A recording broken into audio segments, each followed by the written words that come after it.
क्या क्षमा कर देंगे भगवान? तो ध्यान से सुनिए। मनुष्य जीवन में अभी जो आपके दिन बचे हैं, यदि उन दिनों का ज्ञान पूर्वक सदुपयोग करें, अर्थात नाम जप करते हुए पूर्व में जो पाप किए पुनः ना होने पावे, तो मैं तुम्हें वचन देता हूं कि तुम्हारे सारे पाप मेरे प्रभु क्षमा कर देंगे। तुम्हें कोई भी पाप का दंड नहीं भोगना पड़ेगा।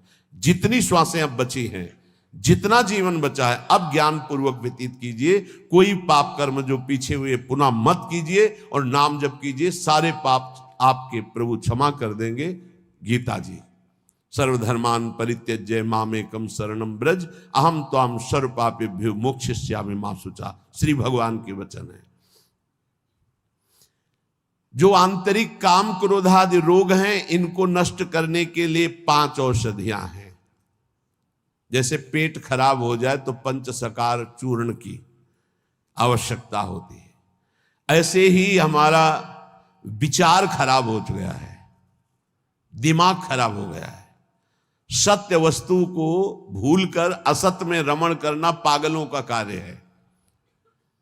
वो सत्य मार्ग के पथिकों को पागल समझते हैं और सत्य मार्ग के पथिक उनको समझ रहे हैं कि इतना कीमती जीवन तुम व्यर्थ में नष्ट कर रहे हो। और वो समझ रहे हैं मानव जीवन को एक कैसे बर्बाद कर रहे हैं, ना कोई भोग भोग रहे हैं, ना कोई धन संचय कर रहे हैं, इनका जीवन ही बर्बाद हो रहा है।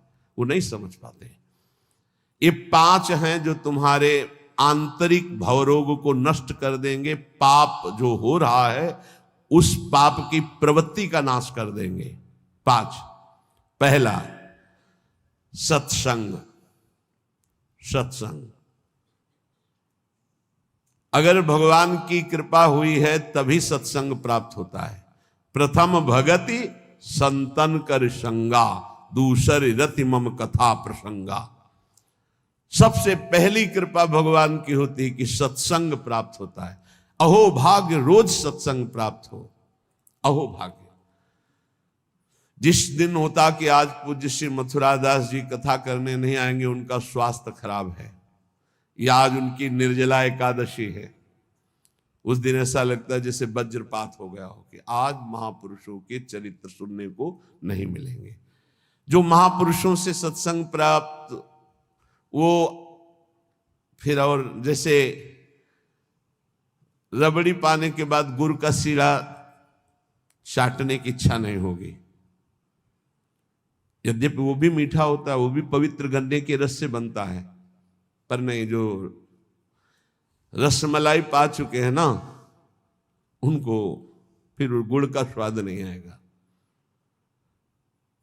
ऐसे ही जो सच्चिदानंद में डूबे हुए महापुरुषों के वचनों को श्रवणेन्द्रिय से पान कर लिए ना, फिर वो केवल शाब्दिक प्रवचन में उसका श्रवणेन्द्रिय स्वाद नहीं ले पाएगी। उसको चाहिए अनुभवी, क्योंकि उतने गरु वचन सुन लिए तो अब फिर और नहीं। अगर भगवत प्राप्त महापुरुष का सत्संग सुन लिया तो इन कानों की इतनी गरु स्थिति हो जाएगी कि वो हल्का शब्द सुन ही नहीं सकते। वो खुद अपने आप उनको लगे बंद करो यार। वो कान इतने बड़े व्यसनी हो चुके हैं भगवदानंद के कि बिना भगवदानंद प्राप्त हुए महापुरुष के वचन उसे अच्छे ही नहीं लगेंगे। जब द्रवै दीन दयालु राघव तो साधु संगति पाइए। पहला है आंतरिक रोगों के नाश करने का उपाय सत्संग। जिसे सत्संग मिल गया तो बड़ी भारी विजय प्राप्त करने का अवसर मिल गया। रोज सत्संग में असत विकारों के प्रति हे भाव और भगवान की प्राप्ति के लिए उत्साह पैदा होता है, रोज जो सत्संग सुनते हैं। दूसरा, पहला सत्संग, दूसरा स्वाध्याय। जो हमारे आचार्य की वाणी है, जो गुरुदेव ने आदेश किया, जिन ग्रंथों का स्वाध्याय करने के लिए उन्हीं ग्रंथों का स्वाध्याय करना चाहिए। स्वाध्याय का मतलब नहीं कि कुछ भी स्वाध्याय करो, नहीं, गुरुदेव के अनुसार शास्त्र स्वाध्याय करना चाहिए, जो गुरुदेव आदेश कर रहे हैं। जो आचार्य वाणी है, जो हमारी उपासना में हमको पुष्ट कर सकते हैं, वही स्वाध्याय करना चाहिए। तीसरा है आहार, स्वल्पाहार। सत्संग, स्वाध्याय, स्वल्पाहार। आहार का बहुत बड़ा रोल है जीवन के उत्थान में। भगवान शंकराचार्य जी ने भी साधन पंचक लिखा है, उसके एक एक शब्द का आगे श्लोक तो बहुत बड़े। वेदो नित्यम अधीयताम संगा सत्सु विधीयताम महावाक्यार्थस्य विचारिताम क्षुद्र व्याधि चिकित्सताम एकांते सुखमास्यताम। 5 बातें, इन्हीं का विस्तार वर्णन किया है। वेदो नित्यम अधीयताम, नित्य शास्त्रों का स्वाध्याय होना चाहिए।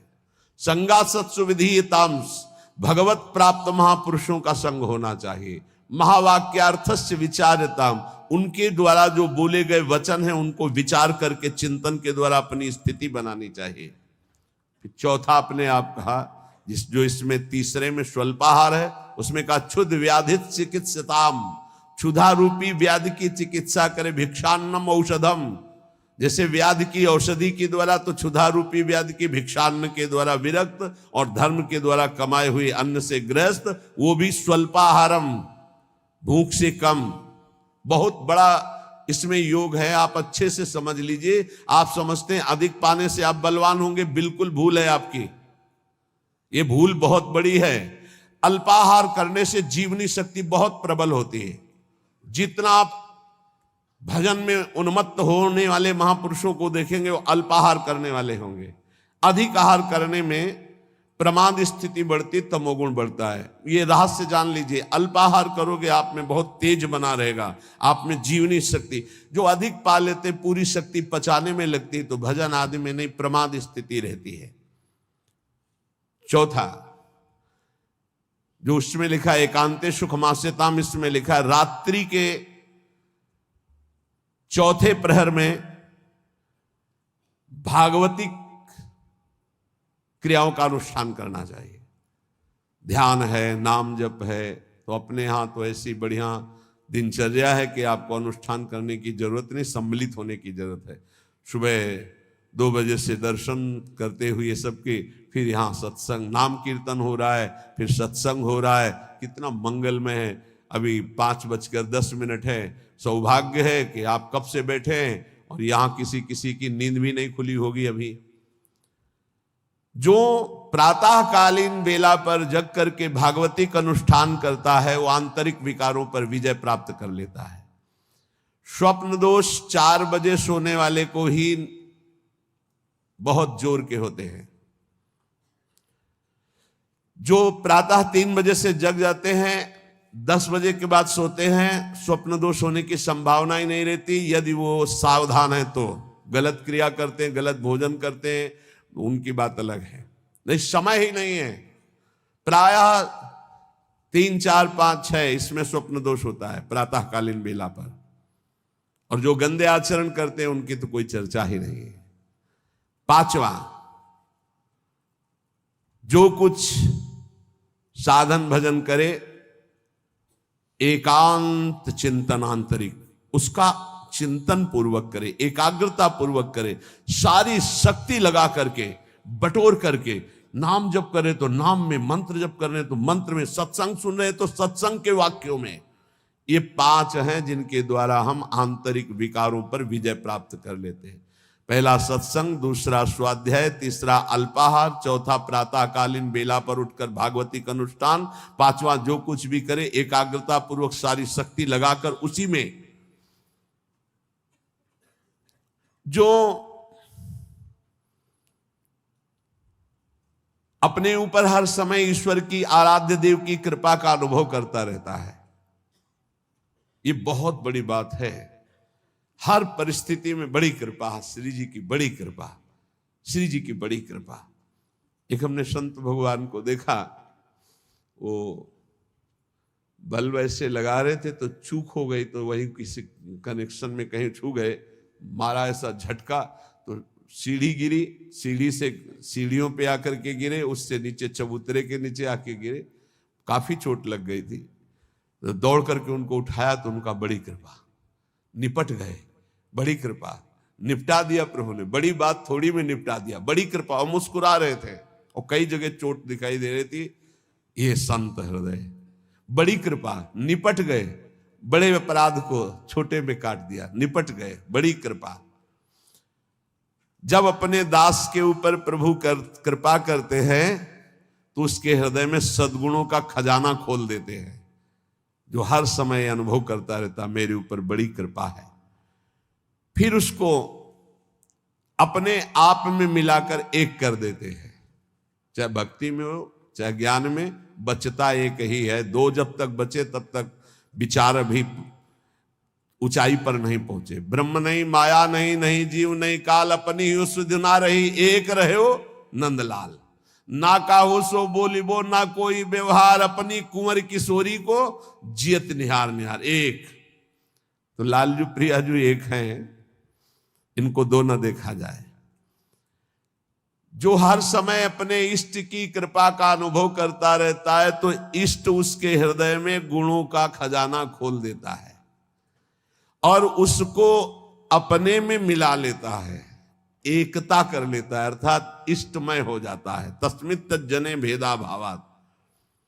अब उसकी दृष्टि बड़ी महिमामय गौरवमय हो जाती, जिधर दृष्टि जाती उधर परमात्म तत्व का दर्शन करता है। ऐसी स्थिति सच्चिदानंद रस में भरपूर होती है, ना अहंता होती न ममता होती है।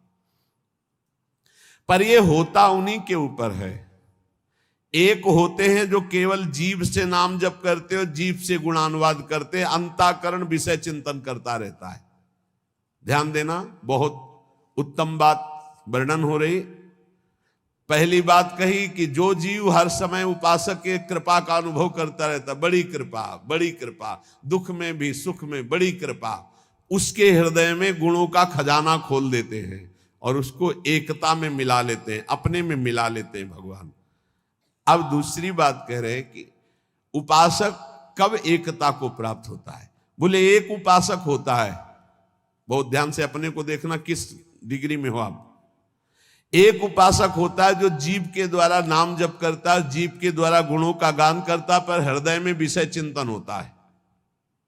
दूसरा उपासक होता है जो जीव के द्वारा नाम जप करता है, गुणानुवाद करता है, अंतःकरण भी उसी में जुड़ा हुआ होता है। ये विशेष कृपा पात्र होता है। और तीसरा उपासक होता है जो जीव से नाम जप करता है, गुणानुवाद करता है, हृदय से जुड़ा रहता है और स्वयं लीला में डूबा रहता है। जो गाया, जो चिंतन किया, उसी में डूबा है। ये तीसरा, ये सर्वोपरि उपासक है।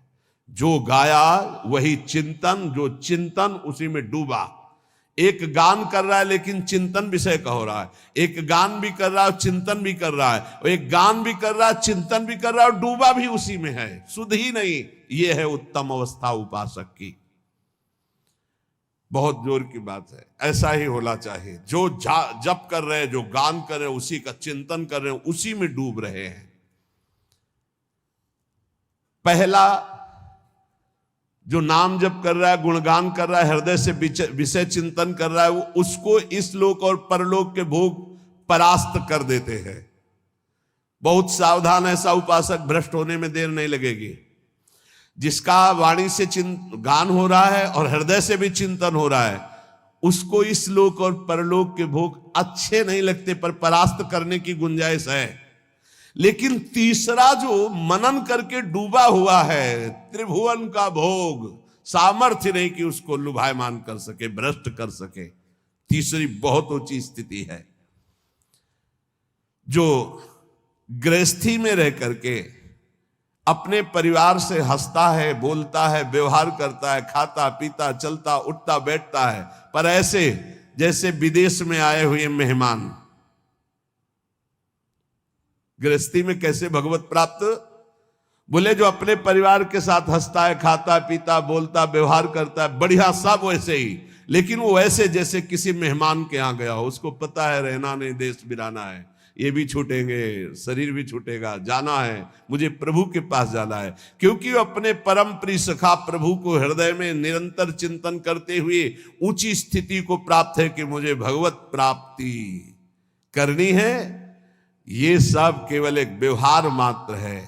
वो उस स्थिति में परिवार में रहता हुआ, संसार में रहता हुआ शायद ही कोई समझ पावे कि कितनी ऊंची कोटि का महात्मा है वो, गृहस्थ में रहते हुए, जो अपने परिवार में रहते हुए प्रेम व्यवहार करते हुए, कमाते खाते हुए, हर समय भगवत स्मरण करते हुए ऐसे रहता है जैसे किसी मेहमान के यहाँ कि मुझे तो जाना है, न घर मेरा, न मकान मेरा, न वस्तु मेरी, नाथ सकल संपदा तुम्हारी, मैं सेवक समेत सुत नारी, मुझे तो आप चाहिए।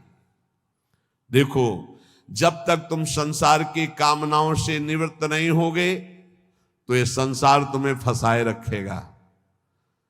तुम्हारा सारा साधन भजन जो परलोक प्रदान करने वाला है, ये संसार नष्ट कर देगा। संसार की कामनाओं की जब तक निवृत्ति नहीं होती तब तक संसार फंसाए रखता है, और ये जितना साधन भजन बनता है सब खा जाता है संसार।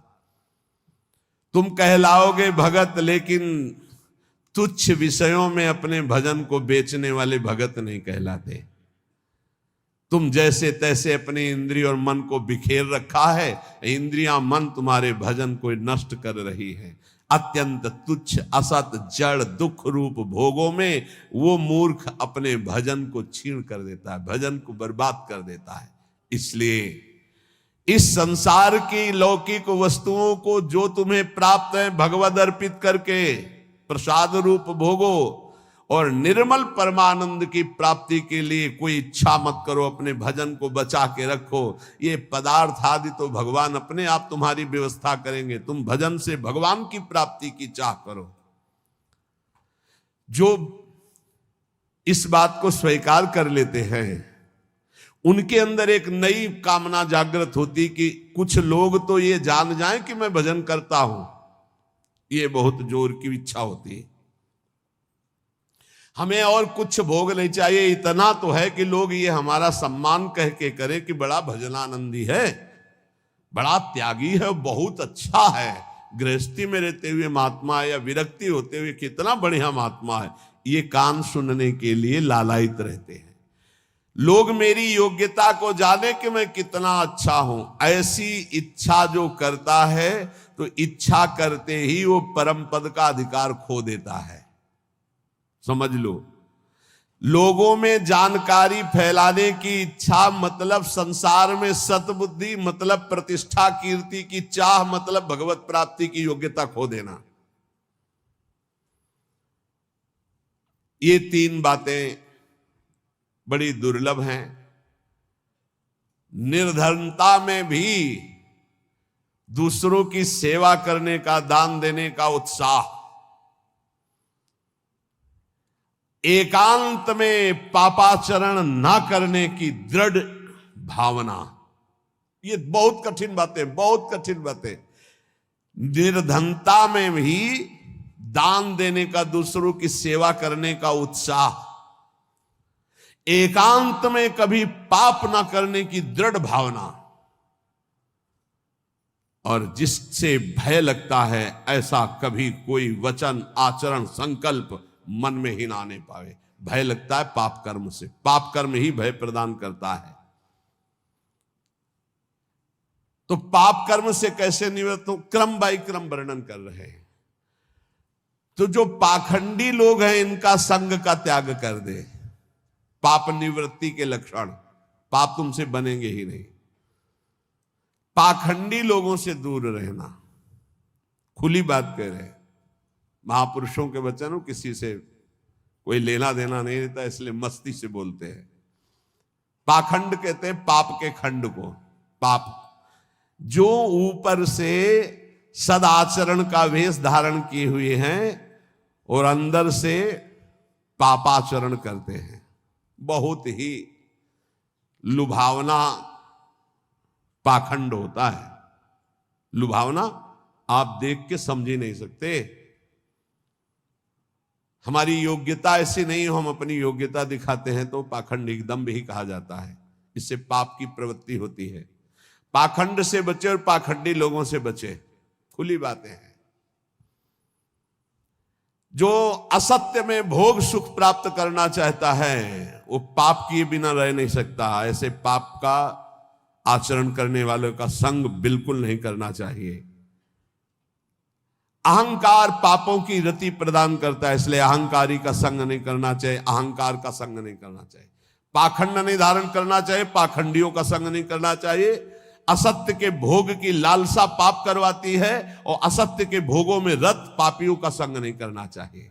अहंकार ही भोगों में रत कराता है, इसलिए अहंकार नहीं अंदर आने देना चाहिए और अहंकारियों का संग नहीं करना चाहिए।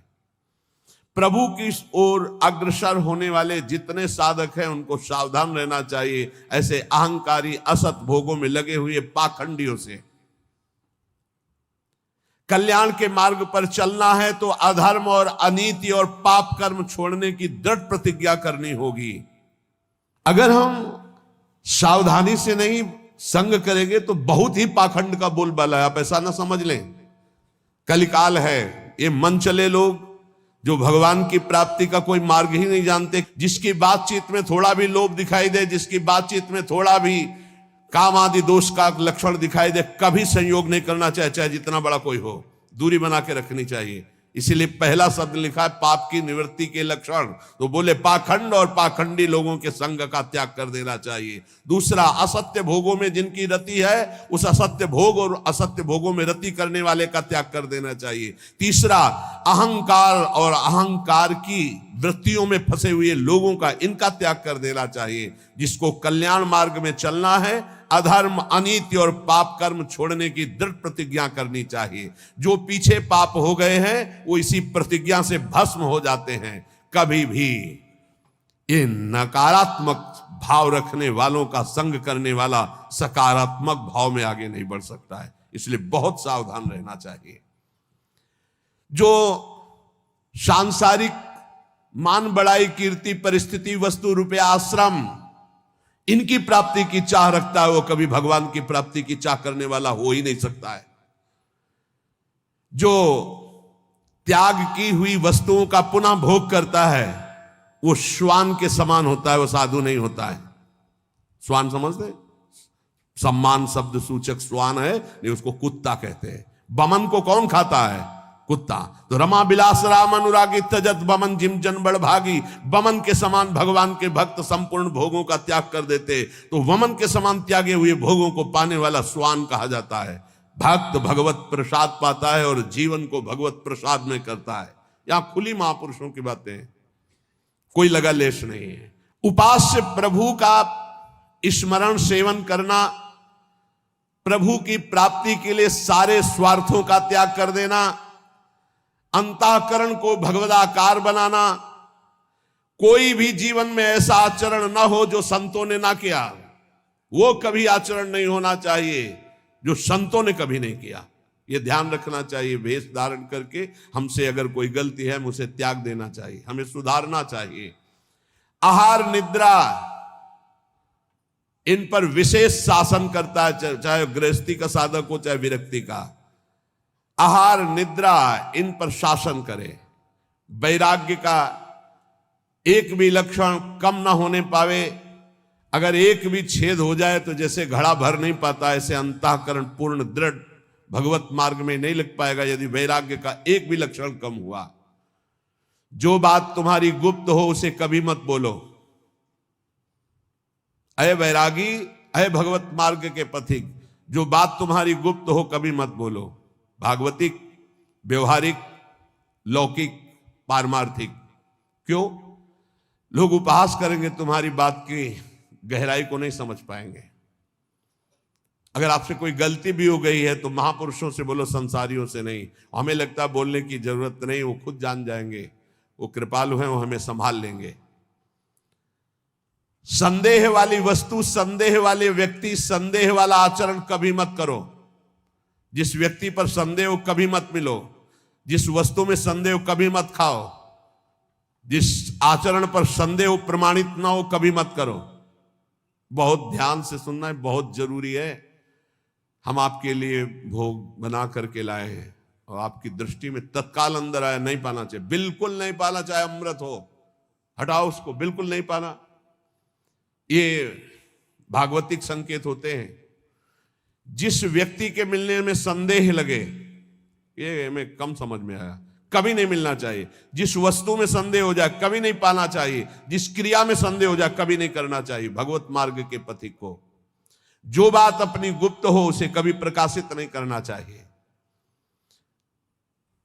भविष्य की चिंता भक्त नहीं करता। अगर भविष्य की चिंता कल क्या होगा तो तुम शरणागति में कलंक हो। लाभ और हानि ये हमारे सामने कोई मान्यता नहीं रखते। इसमें हम प्रभु के विधान को देखकर प्रसन्न होते हैं। दूसरे की चर्चा कभी मत छेड़ो, दूसरे की बात मत करो। हर समय प्रसन्न रहो, ध्यानस्थ रहो। रजोगुणी तमोगुणी भोजन चाहे जितना सुंदर दिखाई दे कभी मत पाओ। रजोगुणी तमोगुणी लोग चाहे जितना सुंदर व्यवहार करे कभी सहवास मत करो, इनका दूर रहो। ये महापुरुषों के वचन है। यदि तुम्हारे पास कोई भोग सामग्री संग्रह हो गई है तो वो तुम्हारे धर्म के सेवन के लिए, दूसरों के हित के लिए, तुम्हारे भोग के लिए नहीं है। ये ओछी प्रवृत्तियों वाले पर संदेह वृत्ति रखो। गलत आचरण करने वाले, ओछा बात बोलने वाले, इन पर कभी प्रियता नहीं रखनी चाहिए। बहुत बड़ी हानि होती है, पक्का समझ लें, बहुत बड़ी हानि होती है। यह हर उपासक को सावधान रहना चाहिए, चाहे स्त्री शरीर हो चाहे पुरुष शरीर हो। जहां कहीं ओछी प्रवृत्ति, देखो एक दृष्टि में पता चल जाता है कि यह सामने वाला कैसे देख रहा है, कैसी हरकत है, कैसा, एक दृष्टि में। भगवान ने इतना ज्ञान तो सबको दिया है कि 1 मिनट में, एक दृष्टि में फाइनल हो जाएगा कि आदमी संग करने लायक है या नहीं लायक है। या ये चाहे कोई भी हो, कोई भी हो, एक दृष्टि में पता चल जाता है। ओछी प्रवृत्ति पर अंकुश रखो, ना किसी का संग और ना अपने अंदर ओछी प्रवृत्ति। प्रभु प्रेम प्राप्ति के लिए गले पड़ना होता है महापुरुषों के। गले लगना नहीं, गले पड़ना होता है। गले पड़ना और गले लगना में अंतर है। गले पड़ने का मतलब होता है अब आपके सिवा हमारे पास कोई साधन नहीं है, अब आप ही हमारे प्रेम प्राप्ति के साधन भी हो और साध्य भी हो। ऐसे गुरुजन महापुरुषों का आश्रय लिया जाता है। प्रभु प्रेम प्राप्ति के लिए महापुरुषों के पीछे पड़ जाओ, गले पड़ जाओ। वो देख ले कि अभी है हमारे पिंड छोड़ने वाला नहीं, दुत्कारे फटकारे तो भी नहीं, तो निश्चित भगवत प्रेम प्राप्त हो जाता है, क्योंकि भगवान उनके हृदय में जागृत हो चुके हैं। ना तुम्हारे अंदर घबराहट होनी चाहिए, ना कोई उतावलापन होना चाहिए। धैर्य, सात्विकता का अनुसरण करने वाला, भगवत दर्शन की अभिलाषा रखने वाला बड़ा गंभीर स्वभाव का होता है, बड़ा धैर्यवान होता है। जल्दी उसके धैर्य को कोई तोड़ नहीं सकता। ऐसे ही साधक को परम सिद्धावस्था की प्राप्ति होती है। जब तुम्हारे कहीं कोई पाप कर्म करने का अवसर आवे तो शर्मा जाओ, लज्जा कर लो, धिक्कार है अपने को, हटो वहां से। जब कोई गलत बोलने का अवसर आवे तो मौन, दांती पीस लो। ऐसे गलत बोलने का अवसर आवे, दांती पीस लो। जबान है ही नहीं हमारे, बोलते रहो, दांत कस के दबाए रहना, बोलना नहीं। अगर बोला तो गड़बड़ हो जाएगा। जैसे गलत करने का अवसर आवे तो मानसिक धिक्कार देना है। धिक्कार है तुझे, क्या सोच रहा है तू, गलत करना चाहता है। गलत बोलने का अवसर आवे तो दांती पीस लो, ऐसे दंत, राधा राधा राधा, अंदर से बोलना नहीं। ये देखो परमार्थ के लिए, बिल्कुल ऐसे। और जब कहीं तुमसे कोई गलती पड़ जाए तो शर्माओ मत, फिर क्षमा मांग लो। राधा राधा, गलती हो गई हमसे, आगे से गलती नहीं, उसे क्षमा कहते हैं, अंदर से प्रायश्चित कर दे। तो जिस कार्य करने में तुम्हें लज्जा लगे वैसा कार्य मत करो, वैसे विचार मत करो। जो 3 को बस में रखता है वो साधु, नेत्र कान जीभ, जनेंद्रिय अपने आप बस में हो जाएगी। नेत्रों को बस में रखो, जबान को बस में रखो, कान को बस में रखो। 3 का बहुत बड़ा योगदान है। जबान खूब अच्छे अच्छे पदार्थ खाएगी, खूब उल्टा सीधा बोलेगी, कान उल्टा सीधा सुनेंगे, वो नेत्र उल्टा सीधा देखेंगे तो आचरण उल्टे सीधे होंगे। इनको संभालो।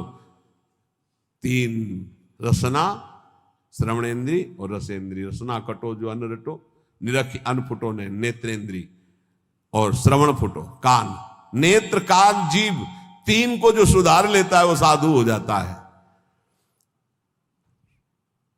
100 समाधि और श्मशान, इनमें सा है। अगर समाधि को प्राप्त नहीं हुए तो 100 और श्मशान आराम से आपको मिल जाएंगे। मानव जीवन समाधि प्राप्त करने के लिए, समाधि जिसकी बुद्धि समता में युक्त होकर, बड़ा आनंद का विषय है। जैसे स्वप्न में चले गए ना आप, ऐसे लीला में चले जाओगे, बड़ा आनंद का विषय। मान लो हमारी बात, स्वप्न तो स्वप्न ही है, लीला तो फिर बहुत आनंद। बस आखिरी फल है वृंदावन का, लीला में प्रवेश हो जाना, लीला पात्र बन जाना। बहुत जल्दी लाभ मिलता है वृंदावन में कि मैं कौन हूं, मेरा क्या कर्तव्य है, मैं क्यों जन्म लिया हूं, इसी की जानकारी करने के लिए रोज सत्संग हो रहा है। हम भगवान के हैं, हमारा लक्ष्य भगवत प्राप्ति, या हम भगवत स्वरूप है, हमारा लक्ष्य भगवत स्वरूप में स्थित हो जाना। बस इतनी प्रार्थना है कि कोई भी मनमानी आचरण मत करो। आप स्वतंत्र नहीं हो, आप दो जगह से परतंत्र हो। यदि शास्त्र आज्ञा और संत आज्ञा की परतंत्रता स्वीकार करोगे तो माया मुक्त हो जाओगे। यदि मनमानी आचरण करोगे तो ये माया तुम्हें परतंत्र बना के रौंद देगी। इसलिए शास्त्र के अनुसार भोग लगाओ।